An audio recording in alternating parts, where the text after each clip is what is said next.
Welcome to The Real Wine Show, a wine game show wrapped in a talk show, wrapped in a podcast about wine. I'm Matt. And I am Chad. So our first segment is kind of like Wait, Don't Tell Me. We're calling it Spot the Corker, where we read possibly fictitious news pieces and ask each panelist to decide if they're true or false. The second segment is the emotive blind tasting, where instead of relying on the usual descriptors like what kinds of fruits, how much tannin or acid the wine has, we ask our panelists to taste the wine and tell us a story about the wine based on how it makes them feel, like perhaps a memory, or if the wine were a person, what kind of person would it be? You know, think of it less of a game show and more of a wild discussion about the wide world of wine. So let's get into it. Let's do it. All right. So yes, our guests today then, we'll get into that, Matt, if that sounds good. Do you want to do intros or? All right. So from my left to right, we have, we have Liz Martinez. I've done anagrams of everyone's name, so she is Intramizzle. Yeah, and then makes we want to say a little bit about yourself, or sure. a little introduction? Yes, I work currently at the Apparatus Room in the Detroit Foundation Hotel. I'm the general manager and sommelier there. Cool. That's about it. Awesome.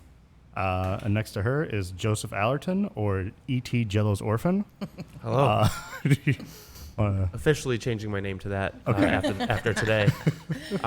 So I've been in the restaurant industry my whole life until recently. I got into wine distribution with a company called Veritas, but prior to that, I was working with Michael Simon for 13 years at a restaurant in downtown Detroit called Roast, and then opened a French restaurant recently called Bar Pigalle in Brush Park, Detroit. And then next to him is Remy Lutfy, or known as Fret My Yule. I love that. Thank you so much. Hi, thank you so much for having me. Yes, I've been in the wine business for a long time, third generation, my father and my grandfather before me. My family owns a wine retail store called the Fine Wine Source in Livonia. That is amazing, by the way. The generational aspect is super cool, especially for us in this business. You know, it's something we take for granted in the, like in the European context. Yes. But it's super cool. Oh, you're so kind. And we're about to open a new retail store in Plymouth, which we're pumped about. And my father and I own a restaurant in downtown Detroit called Vertical Detroit, so a wine-centric restaurant. So thank you again. So I guess we'll just kind of start it off if you want. Our first segment. Go for it. Our first segment, of course, is our true or false segment. So we'll give you a news story. It could be true or it could be false, and then we'll have you respond to that and give us your thoughts about the topic. Because the questions, of course, it's a game show. So Matt does hand out points. He's our official scorekeeper. He does hand out points and other odd bits and bobbles for scoring. It's a system that only he really can. It's inscrutable to me, is what I'm trying to say. But he knows what he's doing, so he'll do that. But the point is, of course, for discussion. So doesn't matter if the answer is right or wrong or true or false. It's just to have a little discussion about everything. So, Matt, do you have a fascinating story you're excited about, or should I pull one from my repertoire? Sure. All right. Yeah. Earlier this year, California vineyards were reportedly being ripped out en masse due to poor demand, mainly the Lodi and Central Valley regions. In these regions, these areas are primary suppliers of grapes for the underperforming under $12 category. Stuart Spencer, the executive director of Lodi Wine Grape Commission, says declining wine demand isn't the only reason behind the oversupply. Some large Californian brands are blending imported bulk wines into their products and labeling them with the American appellation of origin. Federal law allows U.S. wineries to include up to 25% foreign wines in appellation products labeled as American. From their perspective, it may be beneficial and diversify their risk, Spencer says, but some of us see that being done on the backs of California grape growers. So according to Gomberg Fredrickson, foreign bulk wine imported by California wineries totaled 68 million gallons in 2022, up from 53 million in 2021 and 51 million in 2020. The 2022 figures translates to about 400,000 tons of grapes. Spencer says, which happens to be the same amount of tonnage growers have been told they need to remove. So, he would like better labeling transparency so consumers know what they're buying. When you look at the regulatory side of things, Spencer says the American appellation is deceptive. So, all right. Are California wine producers importing 68 million gallons of wine? Is global demand waning, or are the alcoholics drying up? Or is this all just false? I didn't even know that they allowed that much of foreign wine to be in an ABA wine. That I didn't know that was a law, actually. I think it's just like the American appellation. Yeah. So you can just say American wine, and it can be 75%. I don't even know a wine that's labeled as American. No, I've never seen Why? that before. Yeah, there's some Yeah, of those you don't around, see but that. can American wine, you're saying imported wine?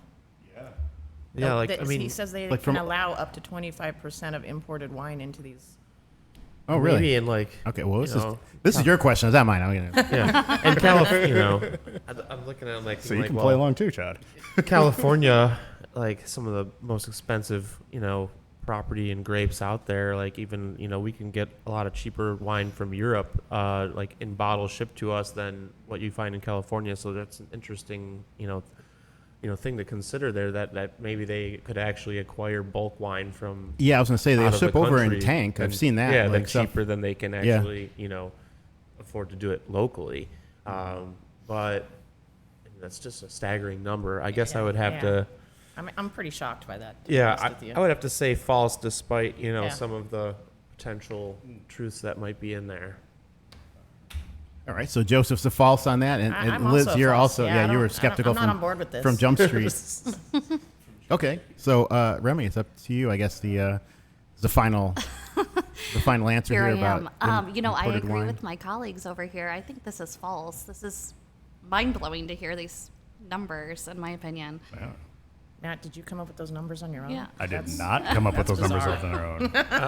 That is true. What? Oh my Yeah. gosh. I should Yeah. have just gone with true at the end. You guys each had 15 points from your intros. They were awesome. But then negative 15 for saying false. So we're back at 0 across the board. I'm sticking with it anyways. I don't. We're changing the name, by the way, to the Merciless Wine Show. Matt, going out hard on the kids this morning. What's up, man? Wow. Gone for a while. I mean, I was like also a little suspect that like, did he like just make up all these numbers? Right, Like, right. like That's what it as sounded as like. he was doing it, like as he was reading it, I was like, man, he really put some work in I I know, was this trying guy's to- a real I was mastermind trying to over hit like a here. barrage of numbers just to confuse you guys into thinking that it was true. So what we were saying, though, just to go back to that, because I got a little lost, is that you're saying that there's just millions of gallons of imported wines that are being used in American wines? American Appellation wines. So basically, at what you see at Trader Joe's is this. We're talking. I'm just, You know who else was doing it a lot? You know who else was Shade. using American a lot? Where like for a while, like when was that polar vortex thing? That was back in 20. What year was that? The polar vortex was 2018 or something like that. Wasn't a Michigan 2018. producer using that? Yes, American Appellation, but they weren't. And as far as I know, they were not using any imported. I mean, from out of the U.S. Right, well, like, they were what's- importing wine from like Washington and blending Two that in. lads and whatnot, right? I And remember using all that. American appellation, yeah, because it's out there. But I had no Okay. idea that American could allow imported wine from foreign countries. Yeah. This sounds like an issue for the Republicans to get outraged about. I know there was a producer in Canada. I heard about. It's like that was they make all this different ice wine up there, and he was using like importing, like adding Sauterne, like blending Sauterne into it and stuff. Yeah, Nice. that's Really? like one of the That's one first way times of I heard doing it, about I that. And apparently they're really good too. Like it's like, imagine. you know, It's delicious. little Cote de Leon in there. Lupiac, right? Yeah, right. Man. Hell yeah. You want to do one? Cool. Yeah, let's jump into our next question here for you, our next news story, and then you can determine whether this is true or false or what's up. This one we call Rosé Getting All Cray Cray. Okay, bucking a long-standing trend to make rosés exemplars of youth and freshness, some producers are focusing on later harvests in order to make full-flavored, more powerful rosés. Traditionally, grapes for rosé are harvested early, emphasizing racy, crunchy acidity and giving the wine that sense of freshness, of course. but at the expense of the kind of deep-set, riper fruit flavors. However, a new trend has emerged where some winemakers are striving to make rosé as profound and intense as red wine. Okay, that's our premise. According to Languedoc winemaker Gérard Bertrand, whose super premium Clos du Temple rosé is a 14.5% $200 powerhouse, quote, "We keep as much freshness as possible in our wines, especially those to be drunk in the first year and a half after harvest, for which we aim at 11.5 to 12.5 ABV," says Bertrand. He continues, quote, "For fine wines with lower yields, alcohol levels are higher because these wines have to stand up to aging in oak barrels. They need to be concentrated." In Italy, a similar philosophy is found in the rosés of Filarole in Emilia-Romagna, who also prioritize intensity over freshness, which they believe results in a higher quality rosé. Their Ondo d'Orto relies on vines planted in the early 1950s at high altitude and harvested in mid-October. The result is a genre-defying rosé at 15.5% alcohol, if you can believe that. "We do not only want acidity, but also taste," says owner Barbara Pugliero. "Old vines give more balanced grapes and are able to keep a sort of round acidity." So who knows where this trend could lead? Could dried grape Ripasso method rosé be on the horizon? Challenging. So our question to you folks, are there producers making 15.5% rosés from fully ripe grapes? Wow. Have you run into anything like that? Like what Antica Terra does, that one. Where's Antica Terra? That's in Oregon, right? I don't know if I've had that one. No, I'm not familiar with that. It's producer. pretty. They don't make a lot of it. I've had a couple pretty serious rosés. I mean, Bandol rosés, like from Tempe, can be pretty insane, but I don't think they're going past 13.5. I don't think, though. I don't either. But the one that I was just referring to definitely is on the line of being rosé and a red wine. And I really enjoyed it actually, but I don't think it was that powerful. I would say definitely sub 14%. I've never. I hope that doesn't happen. Okay, so Liz is a no on that. Joseph, boy, you're looking really skeptical over there. I'm going to say false on this, too. Okay. It does sound wild, but Remy, you drink a lot of wine too. What's your? You see a lot of stuff. I mean, in the restaurant, do, but I agree at with retail, you see a bunch of stuff. Yeah, Liz and Joseph. I've never seen one personally, but doesn't mean it's not out there. I think we all love rosé because of the great acidity, and why would we want to lose that? And I feel like the acidity is usually what helps the wine age. And I have had some rosés lately that have been a little bit older, and I think it's intriguing to drink some older rosé. I feel Absolutely. Yeah. I'm enjoying that more and more now. Yeah. I feel like, when people, or years ago, people thought you had to drink rosé upon release, and that was the only way to drink rosé. But now I've learned myself that rosé can have ageability. But I'm going to go with true. Just Oh, nice. Bucking the trends there. Yeah. Matt, you had something you wanted to jump on the mic here? Oh, I was just saying, that's how we've been playing like basically Moneyball with our rosé set at the shop. So we get all the closeouts from the last year that nobody has picked up, and then sell it for a really good price. That's been. I mean, they become more interesting. I agree, and not Some just. of them need the time, too. Yeah, I agree with you. I actually remember Right. when you were at Roast, you had some old Tempe rosé on the list. Yes. That my Yeah. dad that and I one drank. definitely needs a little age. And it was stunning. Yeah. I'm a big fan of Ott, and we've had some old Romazan and some Chateau de Sel, and they are just stunning. 4 or 5 years of age. I just had a 2018 recently, and But again, those are not particularly high alcohol, right?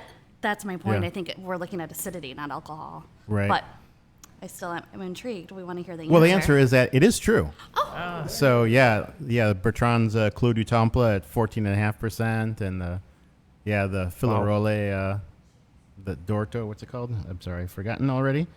Onda d'Orto. Yeah, they're crazy. So the answer is true. Do they and- taste good? Do they taste good? I can't. Clos du Temple I have not had actually, so I'm not sure. But I can say that there is a question here, and you raised it, Liz. What's really the distinction between, say, a strong rosé and a light red? Right. Is there any distinction to be made? And I would put that to you guys. Yeah. Do you make a distinction? Is that a thing, or is it strictly color? I mean, how are they producing these wines? You know what I'm saying? Like, Oh, you mean like, are they like Saunier or? Right. Yeah, I'm not sure. I think that, I'm pretty sure the Clos du Temple is they deliberately, I mean, I think they press but draw it off, so it's mostly, there's a little bit of pressed juice, but I'm not sure. This champagne that we have in the yeah, I was gonna have glass some of that. is maybe a good example of that. It's got it's really dark, has a there's little some bit color of to that. texture too. champagne? Yeah, Yeah. yeah. That's Jean Josselin Audice Rose. Really minerally, has texture. It could age forever, but it's just so good.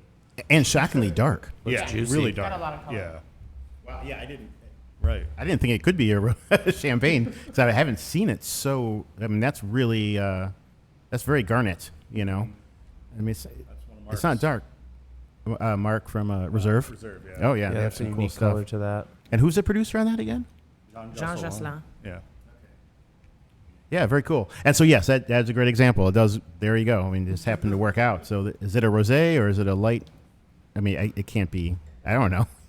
There's no red champagne unless it's Coteau du Champenoise, but that's got bubbles. This does, so it's not that.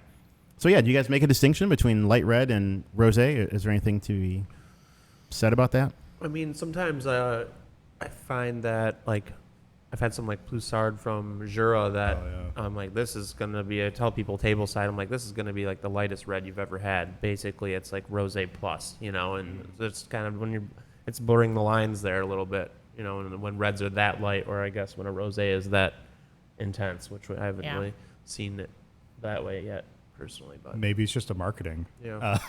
There's no legal Just drink some chilled reds. distinction. Come Yeah. on. Just chill and drink. Just the put it in chilled the fridge. Yeah. yeah, Well, maybe chillable reds. rosés should have a different character. I mean, that's what I think you were getting at. Is that that's the thing about rosés is that they have. I'm saying you. I'm pointing at Remy. Sorry, we need a video component to this show because I'm a gesturer. Wait, we're not on video. I'm sorry. I showered today and everything. I know. No, you guys are great. You should be on video for sure. Thanks. But should a rosé have a particular characteristic as opposed, or is it just the color? I don't know. I think it's interesting to consider. There's a lot of wines that fall into that nowadays. I think there's a lot that you said, Joseph, that fall into that border region, I guess, between light red and rosé. Yeah, people are talking about chillable reds and stuff these days. It seems, good little summer patio pounders that aren't just whites and rosés.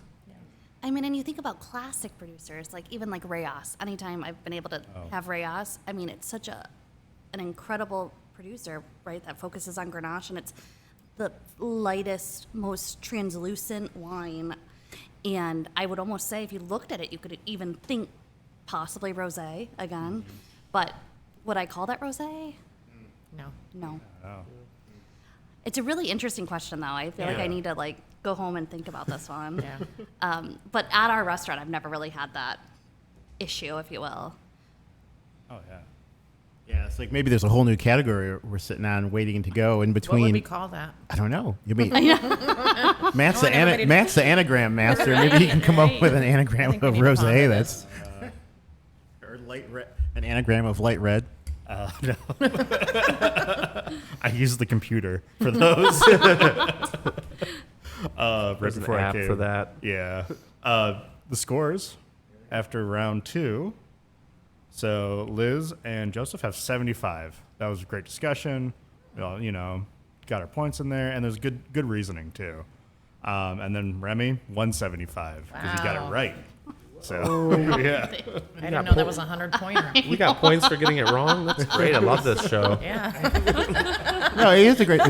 It's all about the stories, right? And you get. I mean, participation is everything. So you can Indeed. score really high, and this Indeed. is tell a good story, and we're like, yeah, we love it. Yeah. Want to just do the third one? Okay, here's our next true or false news story for you guys. And this one is called Spirit of the Vine. With wine losing market share to spirits among younger drinkers, one winery in Italy is combining the two in order to capitalize on drinks trends in the U.S. market. Villa Vecchia Siete in the Veneto has created a new type of wine-based beverage, blending grape wine with grappa made from those same grapes.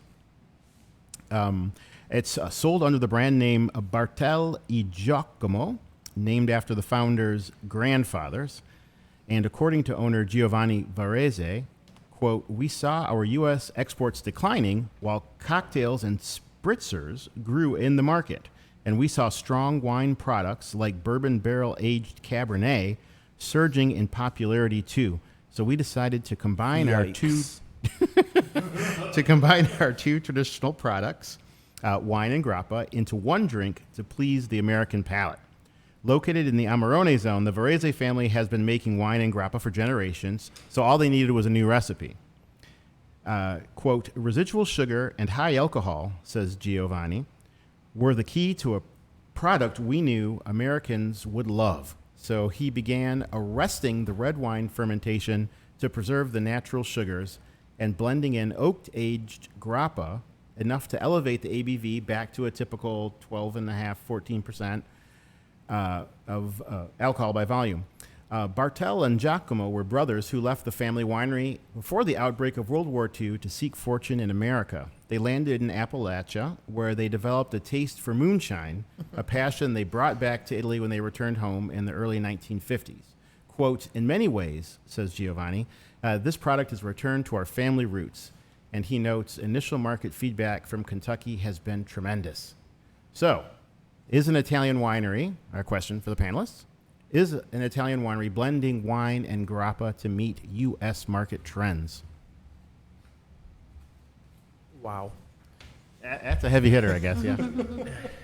Literally. I mean, that's a full circle product. You know what I'm saying? That's like, Yeah.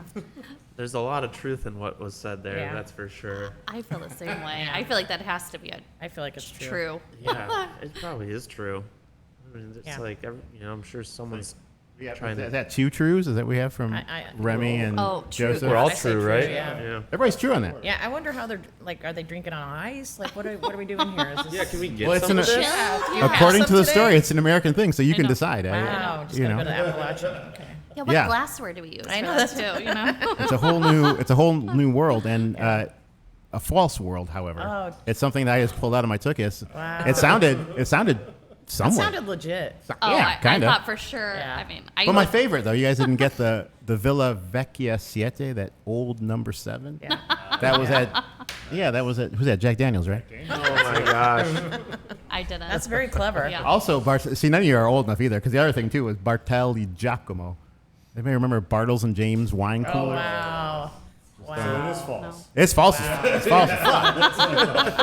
It better be false anyway. I mean, I don't know. Yeah. I make things up. I don't check to see And if that they're... was well written. Yeah. Oh, thank you.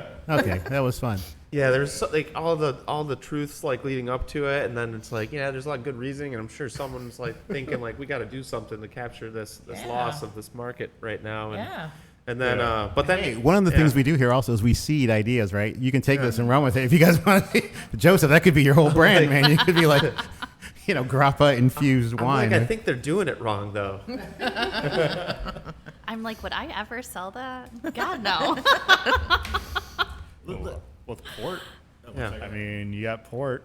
Which is That's very- yeah. brandy spiked. Yeah. You're right, though. That's Yeah. why Need it a made little, sense like, to me. I was Yeah, I like, know. yeah, that, Yeah. Let's go with lower sugar though, and more alcohol on the final product. Yes.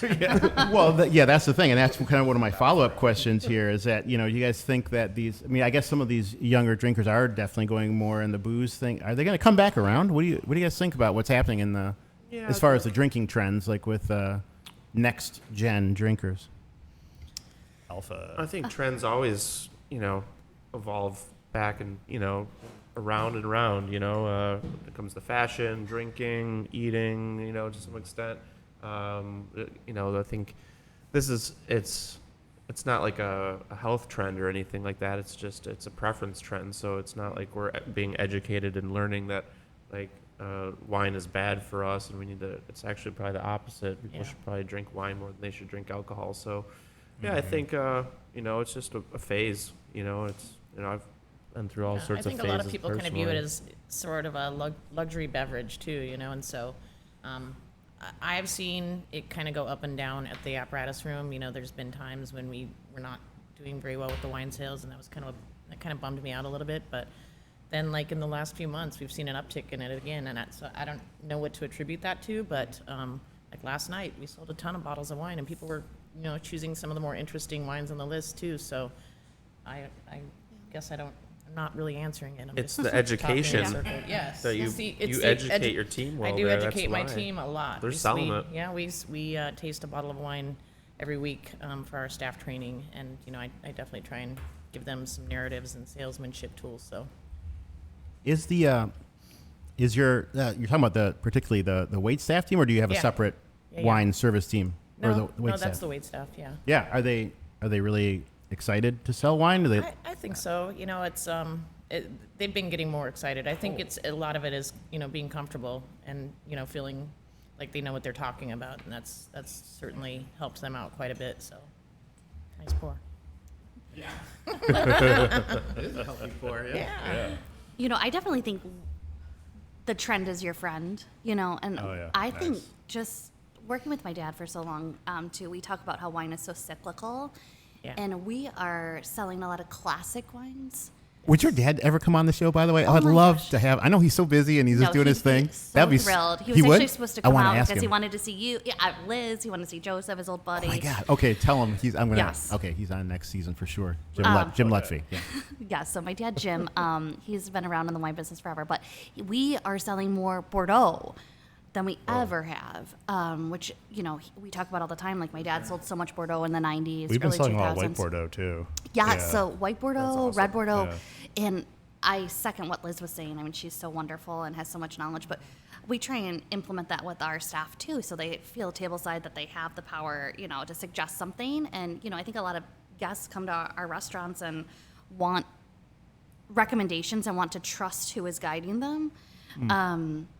And, you know, Joseph and I drove out here together, and we were talking about how, you know, a lot of trends are changing. We were talking about, like, the natural wine movement, and he was mentioning, you know, he had read that, you know, natural wines are not as, you know, popular, if you will, as they used to be, and how the trend is changing.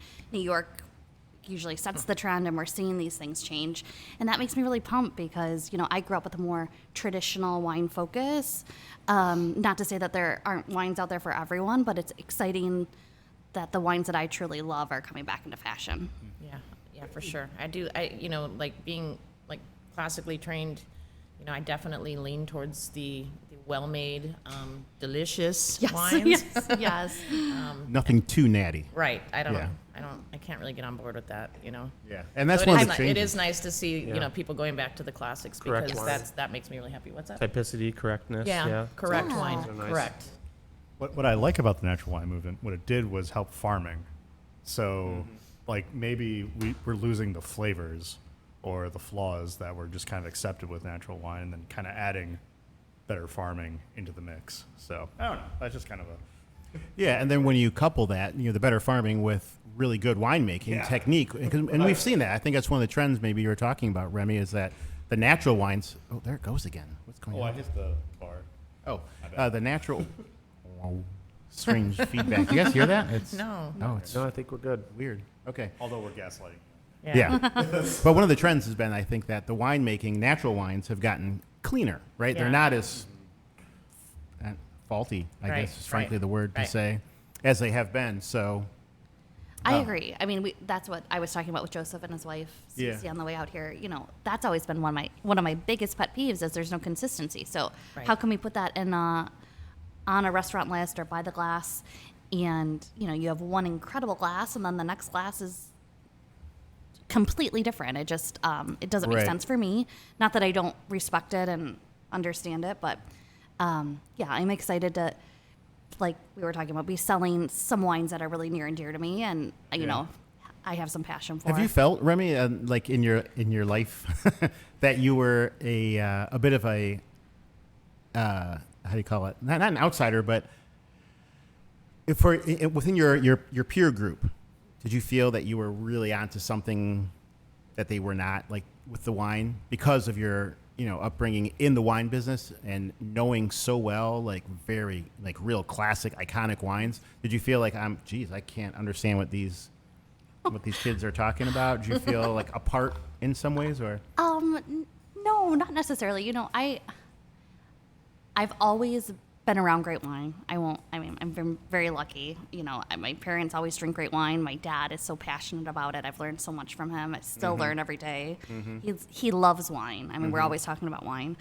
But I always know what I love, and it doesn't influence me what other people want or, what other people are selling. It's, we kind of stick true to stay true to what I believe in. And Well, no, I'm talking about at your high school graduation party. Oh, what do you mean, like you were drinking Rias and the kids are coming by with, you know what I mean? That kind of thing. That's what I'm talking about. Oh God, yeah. I'll be honest. I haven't tasted a lot of wine out of the box, or or Boone's Farm or whatever it may be. Yeah. I was very spoiled in that aspect. Okay. Yes, and all of my friends. And All your friends too. Yeah. And now I'm getting married in the fall, so that's my dad's. That's all he talks about is the. Congratulations. Oh, thank you very much. some But good wine at he's that wedding. yeah, he's working on that. Yeah, He's that's been working gonna on be it for terrifying. 34 years. So That's amazing. he's ready. I'm sorry, I missed the point of that question there. No, it was just, if you had felt, that, again, that you always had kind of an insight, that you were a little bit maybe outside of the trends, like Joseph had mentioned, that, wine is always trending. Yes. And if you had felt that you were outside of some of the trends that have gone. I guess I would say yes. So I have been lucky that I've had always good wines around me, and you're always bringing me good wine too. So. Yeah, it's been a minute, but. Yeah. When's the last time you drank a 40 ounce? When's the last time you drank a full? Is that Patrick Capielo's wine, or was that? Oh boy. We do have one more game. It's kind of a bonus game, so it's completely different. I'm calling it Noted. Basically, it's a blind wine note. I will read you something that someone wrote about a wine, and then I'll give you multiple choice, and you have to guess which wine it is based on the wine, tasting note. So we'll just go for it, and then you can guess right away, and then you'll just win the game if you get it right. All right, so we'll do light, medium, golden, yellow color with 1 millimeter clear meniscus. Intense, citronella, almond, safflower honey, lavender honey, white truffle nose, tasty, rich, lemon oil, white truffle oil, safflower oil, lemon oil palette, medium plus finish, 91 points. So anybody have a guess off of that? Did you say acidity in that at all? Nope. Okay. Are you happy with that, Joseph? He was just like, nope. I'm like, what? Let's talk about acidity. But you don't. It's just not in the I note. don't have it. That's Fair not what they enough. wrote. Yeah. I'm looking over to my sommeliers over here. Okay. Liz and All the Joseph, truffle that tastes talk. All like right. So All I'll- the truffle Sounds talk is old, throwing me off whatever a it little is. bit. All right. But Chapoutier, Saint Joseph, Blanc, Les Granites, Pheasant's Tears, that's one, or Pheasant's Tears, Cazzacatelli Amber Wine, Sonoma Coast, La Crema Chardonnay, Elk Cove, Pinot Blanc, Willamette Valley. So it's one of those four. I'm going Chapoutier. Same. I was thinking White Roan too. All right, good job. You guys got it. Well, this episode is called the Detroit Pros. So there you go. They ate that shit up. What Next. kind of led you to that? What was the... Well, you got the color. Was definitely speaking of like an oxidative style wine. To me, like something a little bit richer, like that, and then you knew it was like that truffle talk was like that. It's like if it's not old world, something's messed up here, and I was just kind of curious. That's why I was asking you if there was like any structure notes in there, because I was like, are we talking Right, just flavors. How warm is this climate? And that was I was like, okay, that's kind of where my brain was going with it. I was also kind of thinking like if it was like a really cool Vouvray with some age from Right. like a was funky thinking that, producer. too. That was my second Yeah. thought. And it was like because you could get that color and then all that honey talk going on there, and but then like some Yeah. funk. For me, it was somewhat deductive too, to be honest Yeah. with you. Like when you said the other ones, I was like, no, Yeah. And also the fact that you weren't talking acid. Right. I feel Yeah. like when you gave us the options. Just focusing on all the other stuff, Yes, right? yes. Because there isn't any acid or. Nice. That was fun. Yeah, it was fun. Do you have a score update for us then? That was because that was a big one there. They really, I'm so glad it wasn't La Crema. 6,000.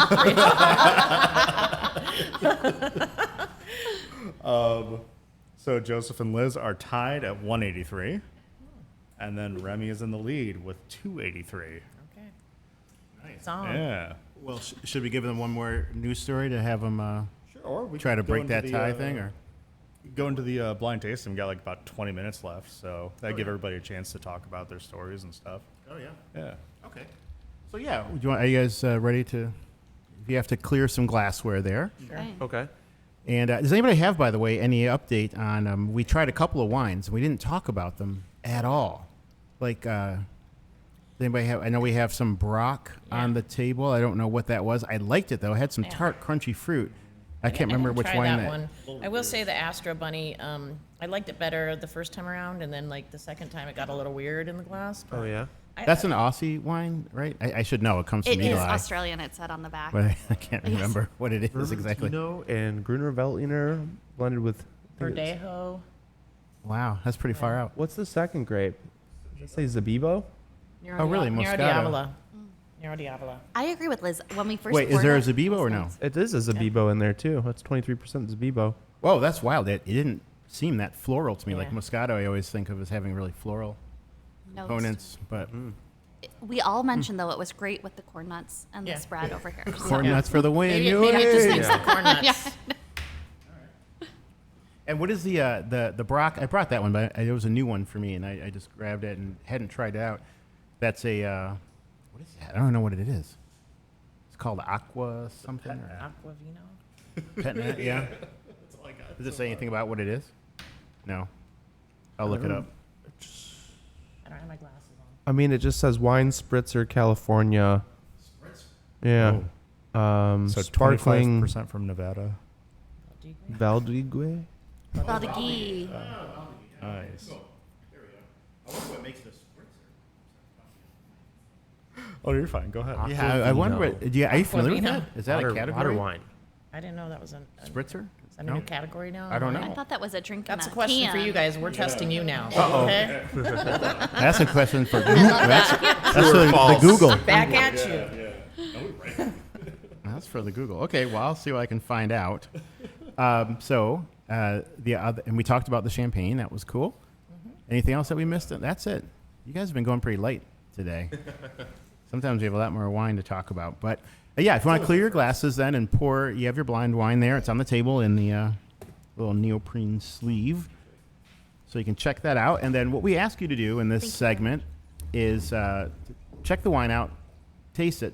But then instead of talking about the wine in terms of, very standard tasting protocol, right? Like instead of talking about like intensity or flavors and acidity in this, to talk about the wine from like an emotional standpoint, like how it makes you feel, if it evokes any kind of particular, sentiment or anything, or maybe it pulls up a memory for you.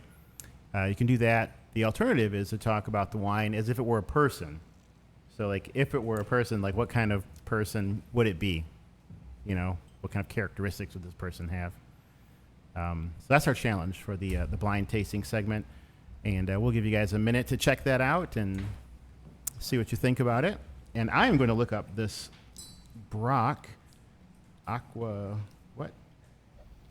I'm scrolling the Brock website here. Let's see. Looks like if you use a Aquavino. chill, huh? Yes.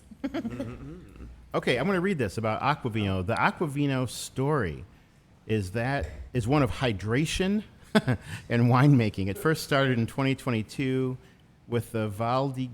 Isn't it Valdegui? It's what Valdegui? I've always heard, but Yeah, Valdegui, with the Valdegui grapes that initially came in to make their Love Rosé.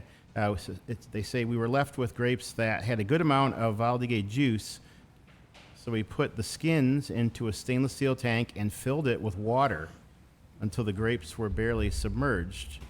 We loved the result, a juicy, spritzy, light beverage that felt refreshing. Wow. So What are they saying? They fermented the grapes with water? That's one way of doing it. Yeah, what the heck? It says alcohol is only 9%. So I guess, yeah, it's, what else do we call those? Like piquette type thing? Is that a piquette? Because it sounds like they said we had a good amount of Valdegay juice, so they put the skins into a tank and filled it with, yeah, that's piquette. They took skins and put water. Maybe they had a lighter press. So Gotta use the mic. oh, I'm sorry. Maybe they had a lighter press. So they had like more juice left in the skins. And that kind of made, and then they added the water because they wanted to make more wine. Then they had, they had enough bottles for that. That's the 9%. Yeah. Yeah. I'm deducting 50 points from Matt. No, that's not the format. That's not how this works. That's not how this works. Good try. Do we win anything? You know what? I'll add 15 points to everybody. That was the question here, Matt. Joseph. We want to know what the grand prize is. I did, yeah. They're ignoring the question. Yeah, I think so. Like scorekeeper. All right, looks like 15 points were added. So. I don't think you could hear me. We were wondering, what is the grand prize? Well, what's the grand prize? The satisfaction of winning. Oh, we'd like Yeah. that. An extra sticker. Yeah. Extra sticker, yeah. Yeah. Yeah, we can do that for sure. Next Okay, year. I love that. My sister would love these, so. So while they're tasting it, I'll just for the sake of the audience here, we'll give you a little bit of an overview. It's definitely a reddish wine. It kind of goes back to our earlier conversation about rosés and light reds. I guess we would call this a light red. Yeah. Yeah, so that's the wine. I mentioned when you were standing, like coming over here, that we could use a chill on it. And just, Oh. I'm just saying. No, I'm just saying because of what we were talking about. It's got a little bit of a chill. Yeah, I was worried to be a little bit warm, but No, I think it's a good it's hot out temperature. here today. I think so too. Yeah, go get 'em, Tiger.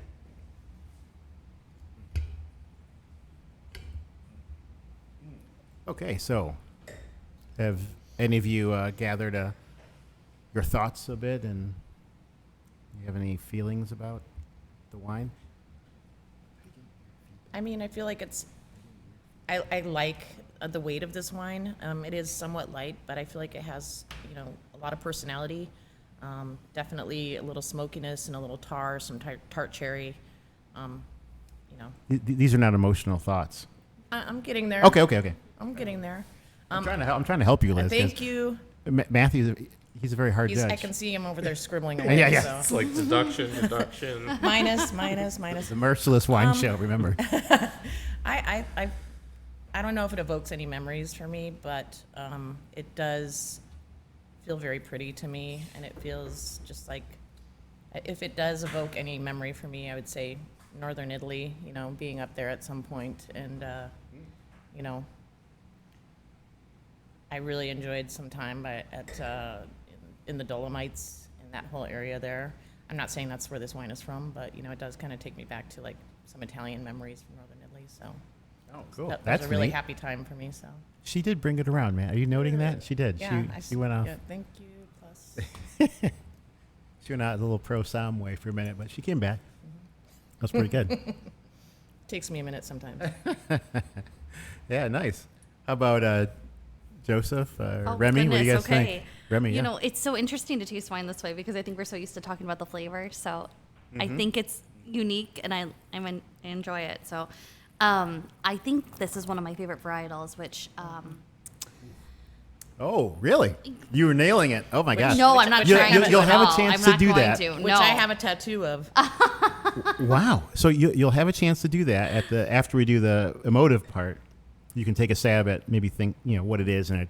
Well, it's very intimidating to be next to these two because I am not. I don't taste like this often, and it's so nice to be in such good company. But it reminds me of happy memories of being in Europe when I'm lucky enough to travel over there and be around people that I love and drink good wine and eat good food. I had one of my favorite trips after college with one of my best friends, and we were in Italy for 3 weeks and had the best time, and we're drinking wines like this, and it just made you feel light and fresh, and happy.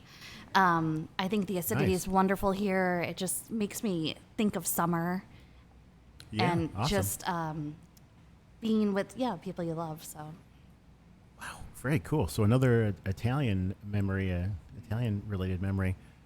Joseph, how about for you? What's your emotive response to this wine? Honestly, this wine's not really hitting for me like great right now. It's to me like it's coming off like it's like sour and funky, and then there's like kind of finishing bitter for me right now. And maybe, So to be fair, this guy, though, he got married in France, right? That's where you guys did it, right? So he's, the yeah. Francophile. Yeah, maybe that's part of it. So it kind of like I was gonna describe the wine as like more of a person, and Go ahead. Yeah, do it. I'm Do gonna it. say that it's like Do it. maybe like that hot yoga instructor, and when I say hot yoga, not like I mean hot yoga, not like a hot yoga instructor. Yeah, right. Just to be clear, and like, but maybe they've like taught a little too many classes for too long, and now they're just like a little bit jaded and little bitter, bitter. or like not really even enjoying it anymore. And you're in that class for an hour and a half, sweating, and just going through it and going, man, are they enjoying this? Because like I don't know, it's like this is a little bit.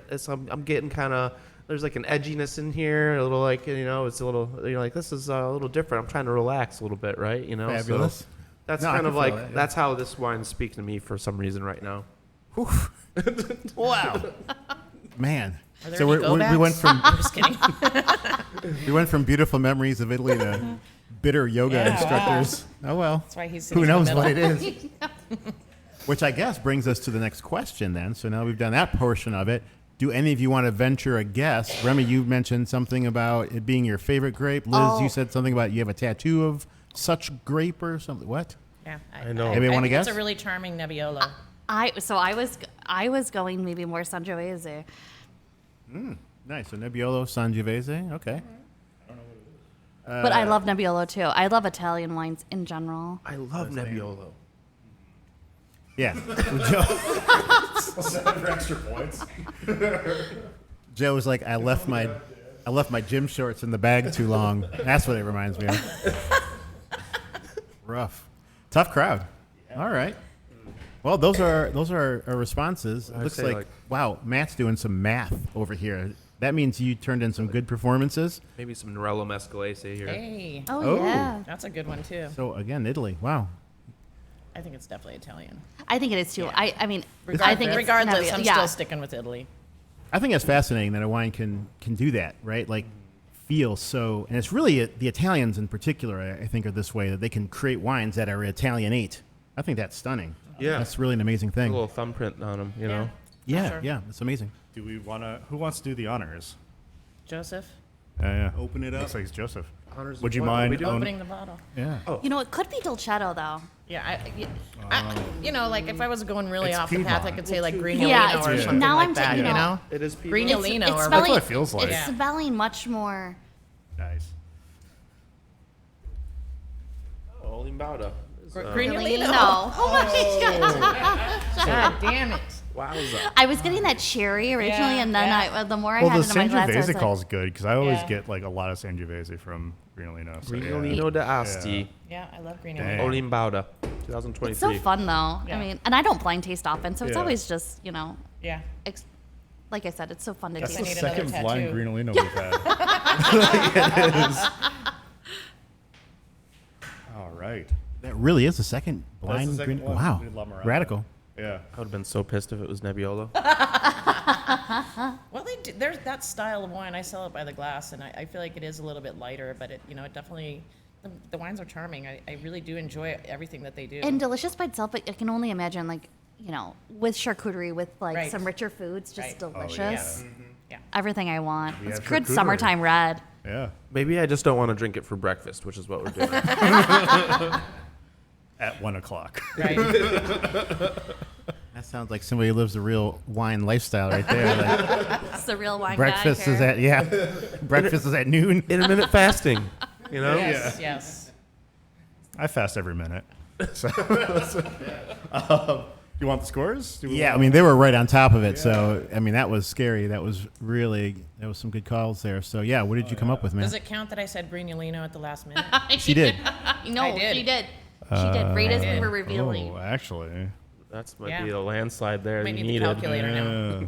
That's an extra 10 points for getting it right. So, all right. So, in third place, we have Joseph. Second place is Liz. And first place is Remy. All right. So, it is 223, 273, and 3658. That's a lot of points. Well, I've won nothing, Actually- but And unfortunately, the points do not translate to cash rewards on this show. So take your points and go home.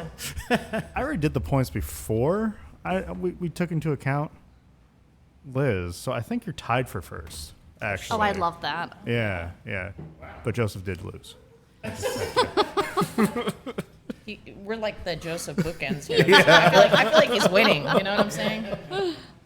Well, cool. I feel like Thanks. I'm winning. I think we all You're win, definitely yeah. but we didn't. Okay, guys. Thank you so much.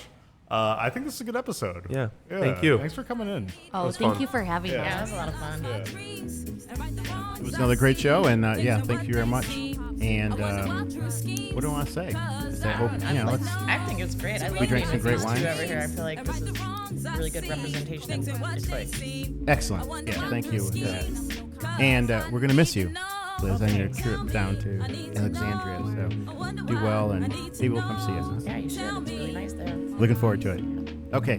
Well, thanks everybody. All right, thank you guys. Thank you. All right, watch out, Ann Arbor. Here we come. Cheers.